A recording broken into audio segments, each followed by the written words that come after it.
Your mind power development. மனசை பத்தி பேசலாம் வாங்க.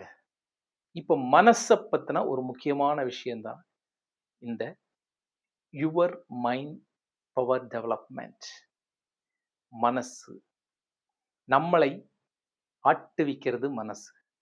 நம்ம நம்மளை ஜெயிக்க வைக்கிறது மனசு. நம்மளை பாடாப்படுத்துறது மனசு. நம்மளை கஷ்டப்படுத்துறது மனசு. நம்மளை எல்லா விதத்திலையுமே சுப்ரீம் பவர் ஆக்குறது மனசு. நம்மளை நொந்து வேக வச்சு கஷ்டப்படுத்தி ஃபீல் பண்ண வச்சு ஒண்ணுமே இல்லாத பண்றதும் மனசுதான். அப்ப மனசை நம்ம எப்படி கண்ட்ரோல் பண்ணணும்? மனசை நம்ம எப்படி செயல்படுத்தணும்? இதுதான் இங்க பெரிய விஷயமே. மனம் போன போக்கில் மனிதன் போகலாமா? மனசு இந்த மனுஷன் எப்படியெல்லாம் இருக்கணும் அப்படின்றது முதல்ல நம்ம தெரிஞ்சுக்கணுங்க. மனுஷன் எப்படி வாழணுன்ற வாழ்வியலை பற்றிய புரிதல் நமக்கு வேணும். நமக்கெல்லாம் பிரச்சனைக்கு பெரிய விஷயமே மனசுதான். ஏன் இந்த மனசு பாடாப்படுத்துது நம்மளையே அப்படின்னா, அதுக்கும் காரணம் நம்ம தான். தேவையில்லாத ஒண்ணா நினைச்சுக்கிட்டு பிரச்சனையை பண்ணிக்கிட்டு அப்படியே அப்படியே அப்படியே வாழ்க்கை ஓடிட்டு இருக்குது. நம்ம என்ன நினைக்கிறோமோ அது மனதுல பதிவாகுது. அதன்படிதான் வாழ்க்கை ஓடும். நீங்க நெகட்டிவா நினைச்சா நெகட்டிவா நடக்கும். பாசிட்டிவா நினைச்சா பாசிட்டிவா நடக்கும். உங்களுக்குள்ள ஒரு கான்ஃபிடென்ட் இருந்து நீங்க ரொம்ப உற்சாகமா இருந்தீங்கன்னா, அந்த மனசும் உற்சாகமாக அதை அதை உள்ள வந்து வாங்கிக்கிட்டே இருக்கும். என்ன பண்ணும்? அதை பதிவு பண்ணிக்கிட்டே இருக்கும். புரியுதுங்களா? நீங்க என்ன திங்க் பண்றீங்களோ, நீங்க என்ன சொல்றீங்களோ, அதெல்லாம் இந்த மனசு வந்து என்ன பண்ணும்? பதிவு பண்ணிக்கிட்டே இருக்கும். எதுவுமே மிஸ் ஆகாது. இந்த மனசுக்குள்ள பதிவு பண்ற எல்லா விஷயமும் பிரபஞ்சத்திலயும் பதிவாகும்.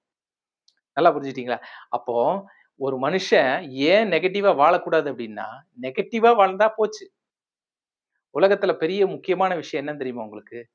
நோய் வந்து உடம்புல இல்லைங்க, மனசுல தான் இருக்குது அப்படின்றாங்க. நோய் உடம்புல கிடையாது. மனசுல தான் இருக்குது. மனசு தான் இது நோய் என்று கண்டறிகிறது. நோயை பற்றிய முழுமையான விஷயங்கள் எல்லாமே இப்படி இருந்தா இவ்வளவு சுகர், இவ்வளவு இப்படி இருந்தா இவ்வளவு பிபி, இப்படி இருந்தா இவ்வளவு கிட்னில ப்ராப்ளம். எல்லாத்தையும் மனசு தானே சொல்லுது. மனசு தான் இதை நிர்வகிச்சு வச்சிருக்குது. அப்ப மனதுக்கு அந்த புரிதல் வந்த உடனே ஐயோ எனக்கு டிசீஸா அப்படின்னு அது விழிச்சுக்குது. இதெல்லாம் தெரியவே தெரியாதுன்னு அது எவ்வளவு வேணா இருந்துட்டு போகுது நமக்கு என்ன அப்படின்னு போனோம்னு வச்சுங்க. மனதுக்கு அந்த ஏற்றுக்கொள்கிற அந்த பக்குவம் இல்லைன்னா என்ன ஆகும்? அந்த டிசீஸ் நம்மள ஒண்ணும் பண்ணாது. ஒரு விஷயத்துல ஒரு விஷயம் தெரிஞ்சதுனால பிரச்சனையும் இருக்குது. தெரியாதனால ஒரு பிரச்சனையும் இருக்குது. அதனால இப்ப என்ன விஷயம் பேச போறோம் அப்படின்னா, மனதை நீங்கள் சரியான முறையில் கையாள வேண்டும். நம்மகிட்ட இருக்கிற மிகப்பெரிய ப்ராப்பர்ட்டி எது? நமக்கு கடவுள் கொடுத்த மிகப்பெரிய சக்தி மனசு தான். அதை விட சக்தியான ஒரு ஆயுதம்னே சொல்லிக்கலாம். ஒரு ஆயுதம், ஒரு உயிர்ப்பான விஷயம் இந்த உலகத்துல எதுவுமே கிடையாது. இந்த உலகத்திலே மிகப்பெரிய சக்தியானது ஒரு மனிதனுடைய மனம்தான். அந்த மனோசக்தி, அந்த பவர் எங்கிருந்து நமக்கு கிடைக்கும்? எங்கிருந்து அதை ஆக்டிவேட் பண்ணலாம்?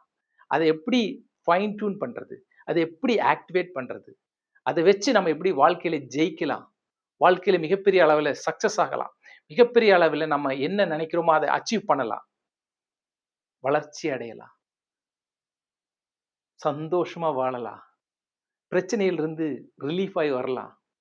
இப்படி பல விஷயங்களுக்கு இந்த மனச நம்ம சரியான முறையில பயன்படுத்தலாங்களா? பயன்படுத்தி வெற்றி கண்டவர்கள் ஏராளம். வெற்றி பெற்றுக் கொண்டிருப்பவர்களும் ஏராளம். கஷ்டப்பட்டுட்டு இருக்கிறவங்களும் இருக்காங்க. அது சரியா கையாள தெரியலன்னா நம்ம கஷ்டப்பட்டுட்டு தான் இருப்போம். இப்போ இந்த மனச பயன்படுத்தி நம்ம வாழ்க்கையில ஜெயிக்கலாங்க. உங்க வாழ்க்கை உங்க கையில. புரியுதுங்களா? சரியான முறையில உங்க மனதை பயன்படுத்துங்கள். உங்க மனதை புரிந்து கொள்ளுங்கள். உங்க வாழ்க்கை வெற்றி, வெற்றி, வெற்றியாகத்தான் இருக்கும். மிக சந்தோஷமாக நீங்க வாழப் போறீங்க. மிக அற்புதமாக நீங்க வாழப் போறீங்க. உங்களுடைய வாழ்க்கை உங்க கையில என்று கூறிக்கொண்டு இந்த சேனலை லைக் பண்ணுங்க, ஷேர் பண்ணுங்க, சப்ஸ்கிரைப் பண்ணுங்க. நன்றி, வணக்கம். Understand your mind.